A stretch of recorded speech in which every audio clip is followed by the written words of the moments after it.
ఓం శ్రీ మహాగణాధిపతయే నమః. శ్రీమాత్రే నమః. ప్రేక్షకులందరికీ కూడాను క్రోధినామ సంవత్సర శుభాకాంక్షలు.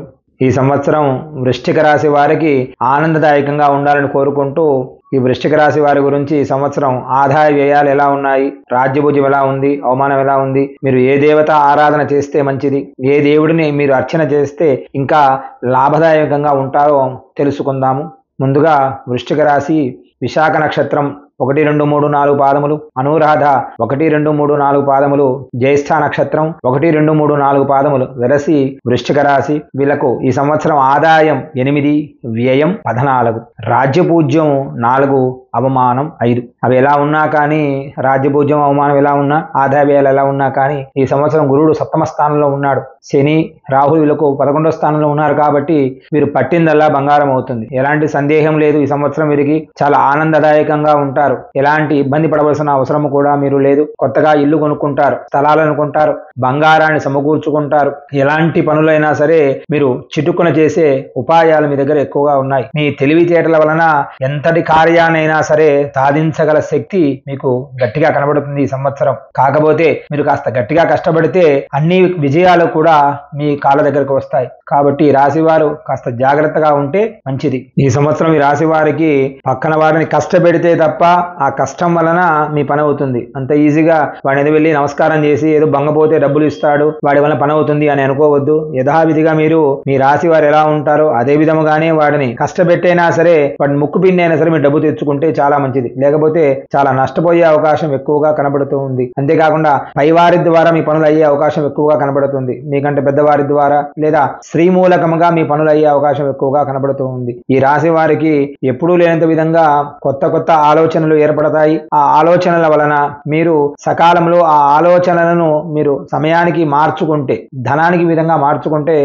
ధనం ఎక్కువగా సంపాదించే అవకాశం ఎక్కువగా కనబడుతుంది. తీర్థయాత్రలు చేస్తారు, పుణ్యనదీ క్షేత్రాలకు వెళ్తారు, ఆనందంగా దైవ దర్శనాలు చేస్తారు. మాటా పట్టింపులు ఎక్కువగా ఉన్న ఈ రాశి వారికి మీకు గొడవలు వెళ్ళే అవకాశం ఎక్కువగా కనబడుతూ ఉంది. కాకపోతే చివరి నిమిషంలో మీదే పై చేయి అవుతుంది. ఎలాంటి ఇబ్బంది పడవలసిన అవసరం లేదు. కాస్త అన్ని విషయాలలో దూకకుండా కాస్త నిదానంగా ఉంటే మీకు చాలా మంచిది ఈ రాశి వారికి. ఉద్యోగస్తుల విషయానికే వస్తే ఈ సంవత్సరం బాగుందనే చెప్పాలి. ప్రమోషన్లు అయితే లేవు కానీ మీరు ట్రాన్స్ఫర్స్ అయ్యే అవకాశం ఎక్కువగా కనబడుతూ ఉంది. అదేవిధంగా కంపెనీల్లో పనిచేసేవారు కానీ, ఐటీ రంగాల్లో పనిచేసే వారికి కానీ ఈ సంవత్సరం మిశ్రమదాయకంగానే ఉంటుంది. పూర్తి స్థాయిలో బాగుందా అంటే అంత బాగాలేదని చెప్పాలి. కాస్త అడపాదడప అనుకున్నట్టుగానే కాస్త ఉన్నట్టుగా ఉంటుంది, కాస్త లేనట్టుగానే ఉంటుంది. ఆనందంగా ఉంటారు, కాస్త బాధగాను ఉంటారు. టెంపరరీగా తీసుకున్న వాళ్ళకి మాత్రం ఈ సంవత్సరం పర్మనెంట్ అవుతుంది. ఇబ్బంది పడవలసిన అవసరం లేదు. నిరుద్యోగులకు మాత్రం ఈ సంవత్సరం కష్టపడితే కొత్తగా ఉద్యోగాలు వచ్చే అవకాశం ఎక్కువగా కనబడుతూ ఉంది. ఈ రాశి వారు ఈ సంవత్సరం కొత్తగా వాహనాలు కూడా కొనే అవకాశం ఎక్కువగా కనబడుతూ ఉంది.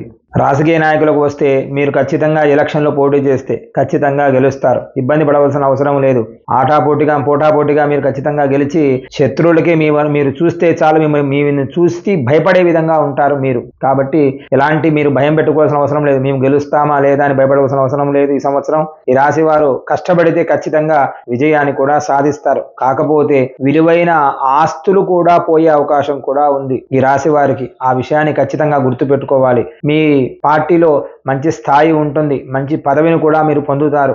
ఆలోచించి మంచి నిర్ణయం తీసుకుంటే చాలు. ప్రజలలో కూడా మీరు మీ పేరు చెప్పుకుంటే చాలు, గొప్పగా మా సారు మావారని చెప్పి అందరూ కూడా గొప్పగా చెప్పుకుంటారు. మంచి పేరు కూడా మీకు వస్తుంది. ఈ సంవత్సరం కళాకారుల విషయానికే వస్తే సినీ రంగంలో పనిచేసేవారు కానీ, మిగతా వారు కానీ, కళాకారులు, గాయకులు, డైరెక్టర్ డిపార్ట్మెంట్లు కాస్త ఆర్థిక పరిస్థితి ఏర్పడే ఎక్కువగా ఉంది. ఆర్థిక మాన్యంతో బాధపడతారు. కాస్త డబ్బును తక్కువ ఖర్చు పెట్టుకోండి. కాస్త డబ్బును పొదుపుగా చేస్తే ఎలాంటి ఇబ్బందులు ఉండవు.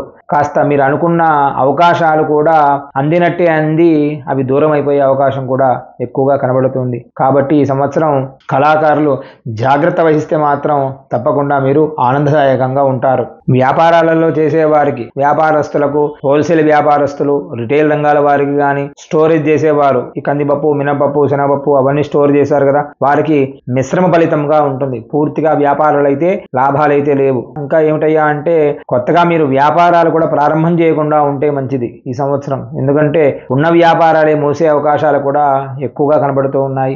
రియల్ ఎస్టేట్ రంగాన్ని వారికి విషయానికి వస్తే ఈ సంవత్సరం మీ వ్యాపారాలు ఏమీ బాగాలేవు, కాస్త జాగ్రత్తగా ఉండండి. మీరు అప్పుల పాలయ్యే అవకాశం కూడా ఎక్కువగా ఉంది. అదేవిధంగా ఫైనాన్స్ లో పనిచేసే వారికి అయితే ఈ సంవత్సరం ఇచ్చిన బాకీలు తిరిగి రాకపోగా వీరే అప్పుల పాలైపోయే అవకాశం కూడా ఎక్కువగా ఉంది. కాబట్టి రాశివారు కాస్త జాగ్రత్త వహించి ఎవరికి ఎప్పుడు ఎక్కడ డబ్బులు ఇస్తే మంచిదో ఆ విషయాన్ని గుర్తుపెట్టుకొని చేస్తే ఆ పనిలో మీరు ఖచ్చితంగా సక్సెస్ అవుతారు. విద్యార్థుల విషయానికి వస్తే ఈ సంవత్సరం ఆనందదాయకంగానే ఉంటారు. మీరు కష్టపడి పోటీ పరీక్షలో మీరు పాల్గొంటే ఖచ్చితంగా సక్సెస్ అవుతారు. ఎలాంటి ఇబ్బందులు లేవు. కాస్త సెల్ ఫోన్లకు కాస్త దూరంగా ఉండాలి విద్యార్థులు. ఈ విషయాన్ని తల్లిదండ్రులు గమనించాలి. గమనించి వాళ్ళను కేవలం చదువు మీద దృష్టి పెట్టే విధంగా మీరు చూడండి. ఖచ్చితంగా మీ విద్యార్థులు సక్సెస్ అయిపోతారు. ఎలాంటి సందేహించవలసిన అవసరం కూడా లేదు. పోటీ పరీక్షల్లో కూడా మీరు పాల్గొని మంచి సీట్లు తెచ్చుకుంటారు. మీరు అనుకున్న కాలేజీలోనే మీకు ఒక మంచి సీటు కూడా వస్తుంది. వ్యవసాయదారుల విషయానికి వస్తే వ్యవసాయదారులు ఈ సంవత్సరం 2 పంటలు కూడా ఆనందదాయకంగానే ఉంటాయి. కాస్త అనుకున్న డబ్బు చేతికి వస్తుంది. కాకపోతే కౌలుదారులకు మాత్రం ఈ సంవత్సరం ఇబ్బంది పడక తప్పదు. అనేక రకాలుగా ఇబ్బంది పడతారు. అప్పుల పాలయ్యే అవకాశం కూడా ఎక్కువగా ఉంది కౌలుదారులు. ఈ సంవత్సరం స్త్రీ పురుషులకు కాస్త ఆనందదాయకంగానే ఉంటుంది. కానీ ఇన్ని సంవత్సరాల నుండి మీరు ఉన్నా కానీ చిన్న చిన్న మాటలకు పట్టింకి వెళ్ళి ఇబ్బంది పడే అవకాశం కూడా ఎక్కువగా కనబడుతుంది. కాస్త చిన్న విషయమే కానీ పెద్ద విషయమే కానీ కాస్త చూసి చూడనట్టుగా ఉంటే ఎలాంటి ఇబ్బందులు ఏమీ కలగవు. మీ పేరుని ఇల్లు కొనుక్కుంటారు. స్థలాలు కొనే అవకాశం ఎక్కువగా కనబడుతూ ఉంది. ఎలాంటి ఇబ్బంది పడవలసిన అవసరం ఏమీ లేదు. మీరు ఆనందదాయకంగా ఉంటారు. ప్రతిరోజు కూడాను విష్ణు సహస్రనామ పారాయణం చేయండి రాశివారు ఈ సంవత్సరం. ఇంకా అనేక రకాలుగా ధనాలను పొందే అవకాశం కూడా ఎక్కువగా ఉంది. విష్ణు సహస్రనామము, లలితా సహస్రనామ పారాయణం చేసి ప్రతిరోజు కూడాను తులసీ దళాలతో స్వామిని అర్చించండి. విష్ణుమూర్తిని ఎర్రటి పూలతో, ఎర్రటి మందారం గాని కమలాలతో గాని లక్ష్మీ అమ్మవారిని ఆరాధన చేయండి. తద్వారా మీరు ఉన్నత స్థితి చేరుకునే అవకాశం కనబడుతూ ఉంది ఈ సంవత్సరం. ఈ సంవత్సరం అంతా కూడాను వృశ్చిక రాశి వారు ఆనందంగా సంపూర్ణ ఆ భ్రమరాంబ మల్లికార్జున స్వామి వారి అనుగ్రహం సంపూర్ణంగా పొందాలని కోరుకుంటూ మీ శ్రీకాంత్ శర్మ. మంగళం మహత్తు. స్వస్తి.